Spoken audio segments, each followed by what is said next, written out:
Salut à tous, on se retrouve pour une nouvelle vidéo. Alors, aujourd'hui on va faire une vidéo sur la gamme Kia 2020 et 2021, enfin, début 2021 finalement, enfin, la dernière voiture qui sont sorties quoi. Alors j'ai été très peu actif ces derniers jours, enfin ces dernières semaines même. Problème d'ordi, problème de logiciel, problème de montage, etc., etc., problème d'internet. Alors donc j'ai pu faire de vidéos. Donc là je vous refais une petite vidéo pour cette fin d'année d'ailleurs. On va bientôt Noël, bientôt 2021, etc. quoi. Donc on va faire une vidéo sur la gamme Kia.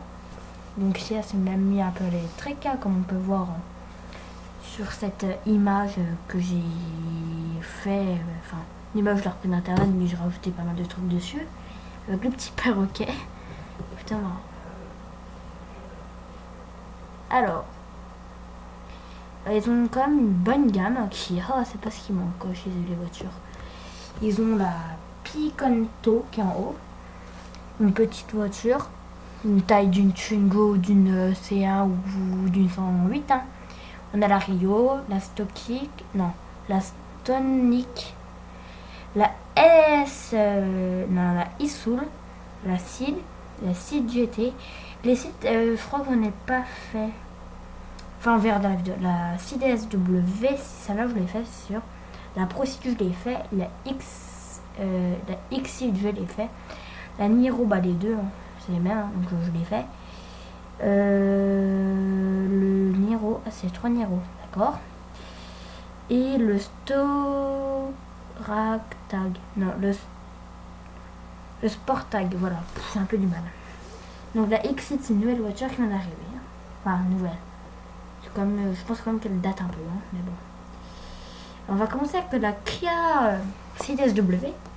Alors c'est une compacte SW, comme 308 SW, comme une Mégane SW. Alors c'est une voiture qui a l'air plutôt pas mal. C'est une voiture qui coûte pas non plus une blinde, qui est plutôt quali niveau finition. Hein. Quand même Kia cette année ils nous ont proposé des choses plutôt sympathiques. Hein. Faut pas dire le contraire. Alors sur l'Argus, elle est notée niveau fiabilité excellente. C'est une des meilleures voitures. C'est top, tout est top, il n'y a pas de version à surveiller, que ce soit en essence comme en diesel. L'intérieur est plutôt pas mal, hein. Bon, c'est un peu vieillissant quand même, enfin, pas du haut de gamme. Hein. Niveau total du panier de pièces pour à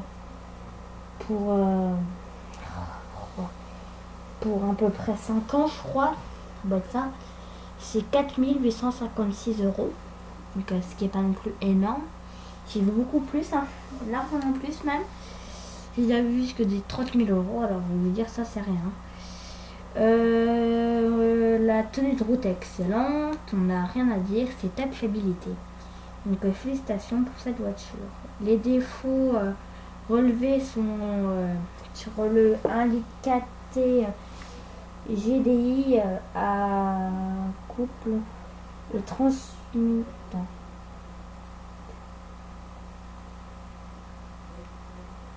Donc mise à jour de logiciel pour le GPS à refaire parce que ça c'est pas terrible à ce qui paraît.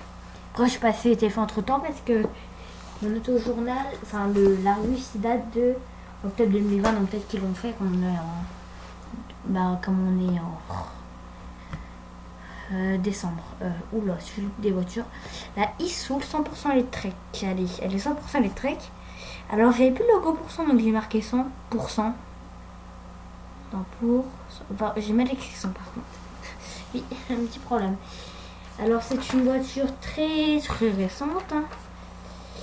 Et je pense quand même que c'est une voiture qui a une autonomie, je pense pas énorme. Je peux pas vous dire ça parce que je l'ai pas noté celle-là.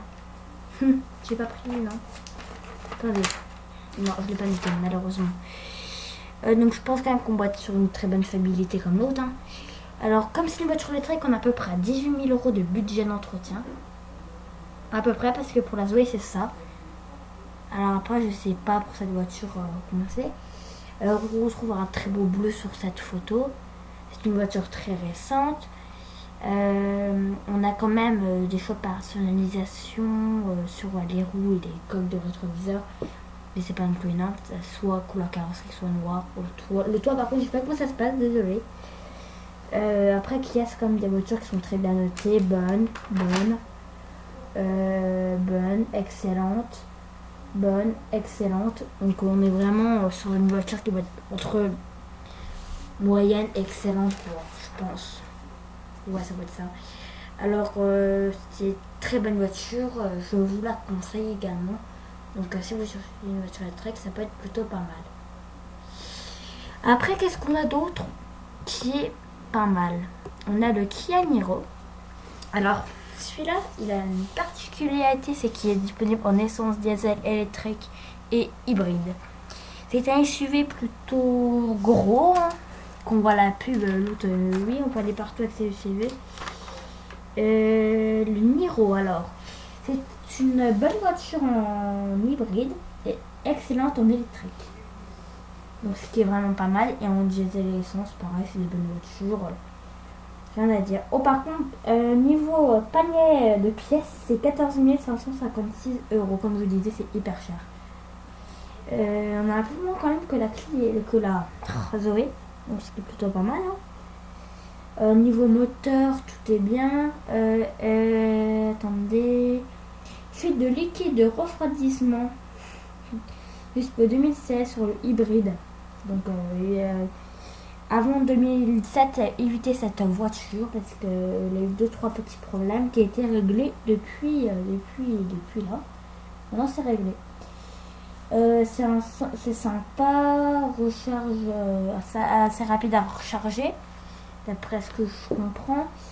Et puis, niveau tenue de route est nickel.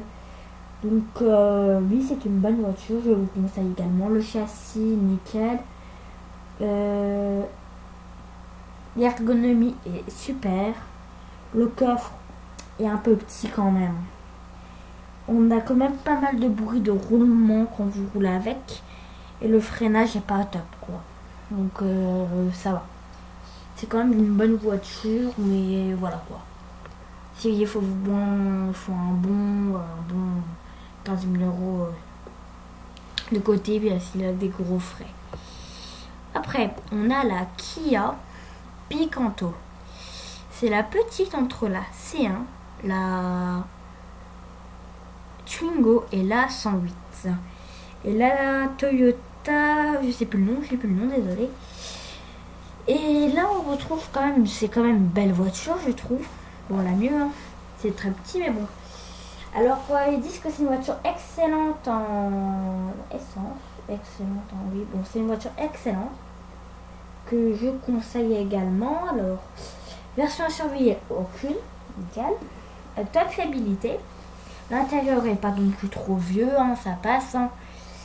Ce sera même un peu mieux qu'une Twingo, une C1 ou une 108, hein, je trouve. Après, ce qu'il y a, bah, pas grand chose à dire. Hein. Le bilan, c'est design, design très propre, qui fait très récent. C'est ça que j'ai surtout à dire sur ces voitures, comme une voiture qui fait plus classique qu'une C1, quoi. Ça fait plus de quali sur cette là que C1, etc. Après les prix, j'en sais rien. Là, je crois qu'on est à partir de 11 000 €, donc on est à peu près pareil, quoi. Alors la Kia Procid. Alors cette Kia Procid, c'est une voiture. C'est une voiture. C'est une bonne voiture. Oui, bon, je vous reprends, voilà. Et qu'est-ce que je disais alors? Voilà, je suis perdu. Oui, alors c'est une bonne. Oula, excusez-moi. C'est une bonne voiture. Une très bonne voiture. On a fait que je retrouve la page. Parce que sans faire stress, j'ai fait tomber mon petit magazine. C'est une bonne voiture, je trouve. C'est une voiture qui fait très récent. L'intérieur est pareil que toutes les sides. Hein. C'est une voiture qui n'est pas non plus excessivement chère. C'est très fiable. Et je vais vous dire si c'est une voiture excellente, bonne, moyenne, ou je ne sais quoi, dans quel instant. Attends, si je retrouve cette page de Kia, c'est le Kia quand même. En même temps, elle n'a qu'une marque en cas, c'est Kia. Alors, je vais avoir du mal pour la trouver. Ah, voilà. Alors, la Procide, qu'est-ce qu'on dit sur cette voiture? D'accord. Alors, la Procide, on dit que c'est une voiture bonne en essence et bonne en diesel, donc c'est bien. Les versions surveillées, c'est tout le bruit de direction, donc ça craint un peu, hein. Ça veut dire rien. Le DCT 6 et 7 un peu défectué, excusez-moi. Le 1 litre TGDI, c'est un peu du mal avec leur truc. Injecteur, on a problème d'injecteur, ouais bon, ça craint un peu. Hein. Après, qu'est-ce qu'on a à dire? Toutes elles ont oui, la batterie, elles ont des problèmes de batterie. D'accord. Pas une très bonne voiture, hein, quand même. Bon, ils disent que c'est une bonne voiture, après voilà. On aime la Procide. Alors, ce qu'ils aiment pas, sa direction qui est pas terrible, apparemment, sur cette voiture. Le comportement routier est vraiment pas terrible non plus. Hein. Les moteurs sont pas ouf et puis pour le break même le coffre est pas excellent mais c'est bien quand même. C'est quand même une bonne voiture que je sais pas vous me conseiller parce que là je suis un peu partagée entre les deux. Après on a la Kia Exceed. Alors là la Kia Exceed, qu'est-ce que je vais pouvoir vous dire dessus? C'est une nouvelle voiture déjà qui vient d'arriver, hein, il n'y a pas longtemps. Et c'est une voiture qui est vraiment pas mal. La Monsieur Rasper, je fais un peu de pub là, mais bon, qui a testé cette voiture. Je vous conseille d'aller voir la vidéo. Hein. D'ailleurs, si tu passes par là, mais ça m'étonnerait fortement, n'hésite pas à lâcher un like. La petite pub. Hein. D'ailleurs, likez, abonnez-vous, partagez. Surtout partagez, c'est important de partager. Parce que ça fait gagner des vues, ça fait gagner des abonnés, ça fait plaisir aux gens de regarder mes vidéos. Pour certains, on n'en a quand même pas, mais bon, ils partent de la chaîne, ils sont pas contents. Et puis voilà quoi. Donc, qu'est-ce que je dis? Oui, c'est une très bonne voiture. L'intérieur est vraiment sympathique. La niveau fiabilité, c'est excellent partout. Donc, je vous conseille cette voiture. Le jaune en plus, il va super bien. En plus, en ce moment, j'ai pas mal de réseaux Kia. Vous pouvez tester. Hein. On retrouve quand même un bon choix niveau jantes, couleurs, coque, etc. C'est quand même une bonne voiture. Vous avez même la recharge induction, etc. Le GPS est vraiment réactif. Donc, n'hésitez pas à foncer sur cette voiture. Donc, oh non, mais c'est quoi ça? Ça bug un peu. Donc, c'est la fin de cette petite vidéo. N'hésitez pas à vous abonner, liker, commenter, partager, vous abonner. Surtout, abonnez-vous et bonne fête à tous.